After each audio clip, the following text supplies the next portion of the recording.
Now, the fire marshal is still investigating what the cause of the fire was, but it is believed that the fire started somewhere in here in the center house area. Chase Swanson in Madison West received life in prison without parole for the 2016 murder of Nicholas Johnson. So this area I'm standing in is actually a road and it's been flooded. As you can see, it's all the way up almost to my knees. Prior to today at Huff Hills, there's only about 4 or 5 runs open. But thanks to Mother Nature's goodwill, now all the runs are about open.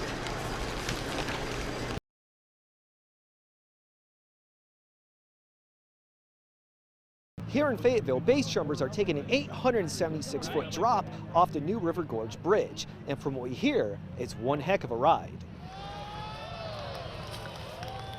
Any racing thoughts, anything you have going on in your personal life, it all kind of fades away and you're just there present in that moment. It requires all of your attention, and I just love it.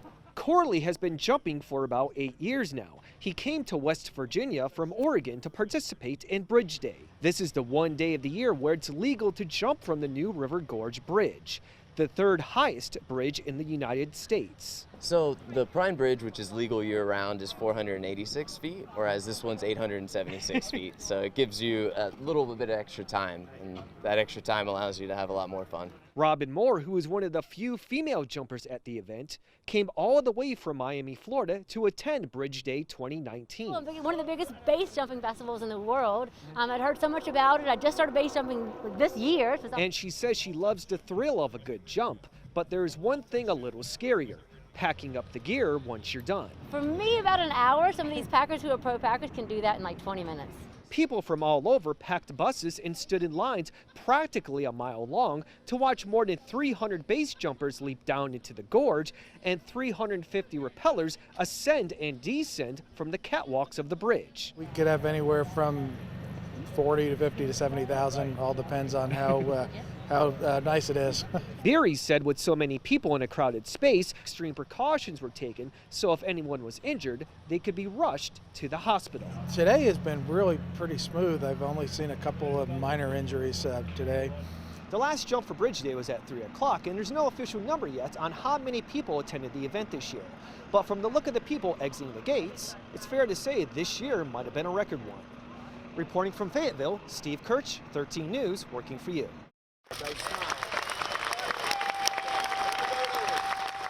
At last, we've got a baseball stadium. At last.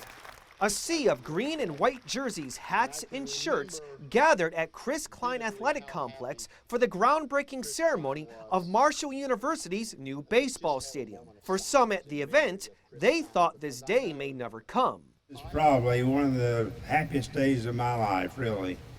And like I say, I'm 93. And the baseball team is the only program at the school without their own facility. And for decades, they have been playing their home games on the road.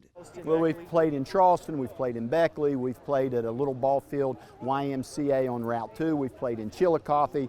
The athletic director says one of the reasons it took so long to get the baseball team its own facility was because it was difficult to find a site close to the school. We finally found that property with the help of the city and the HMDA, Huntington Municipal Development Authority. We were able to finally purchase the property. It has been estimated that Marshall University's baseball team has played more than 3,000 home games without a field to call their own. But their endless road trip is about to end when their new stadium opens here 17 months from now. And now just extremely excited that Huntington, the city of Huntington, is going to be able to come out and watch us. The new $22 million state-of-the-art baseball stadium will seat 3,500 people. And the school says the new facility will help the baseball program recruit players and develop them. But some alums say the new baseball stadium will also create more opportunities and a new stream of revenue for the city. We could probably get the high school state tournament moved here. Just endless possibilities. Reporting from Huntington, Steve Kirch, 13 News, working for you.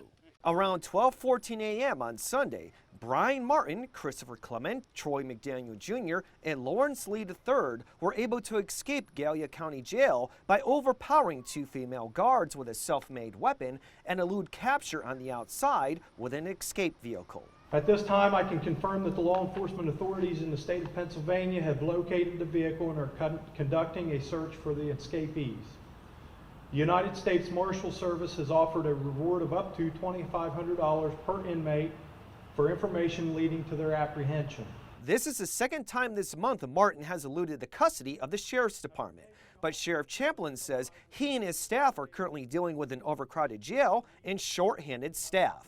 You can compound that problem with working in the conditions of a 50-plus-year-old facility and the ability to find qualified people who are willing to work for $11 to $15 an hour. The sheriff says they currently have 9 officers managing a jail population of 35 to 50 people in a facility with only 22 beds. The long-term goal is to get a new jail with more beds, but they already have secured a short-term solution. I was successful in securing a 25 inmate per bed per day contract earlier this year with the Monroe County Sheriff's Office to help the overcrowding.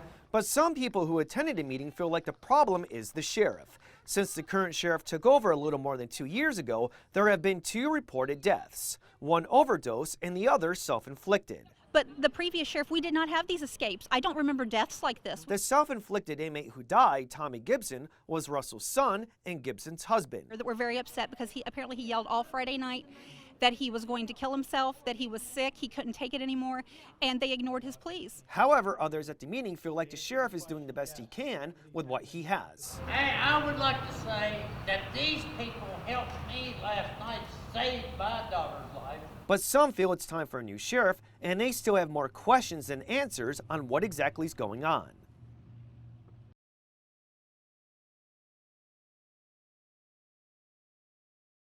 Some citizens may be concerned that the police department's use of drone technology will infringe upon their privacy rights. The game on Friday night between Cabell, Midland, and Spring Valley wasn't just big for the players, it was also big for their families. Bach and Pa says of the 40 dogs are rescued, 19 are in foster homes right now, and these remaining guys will be in foster homes by the end of the week.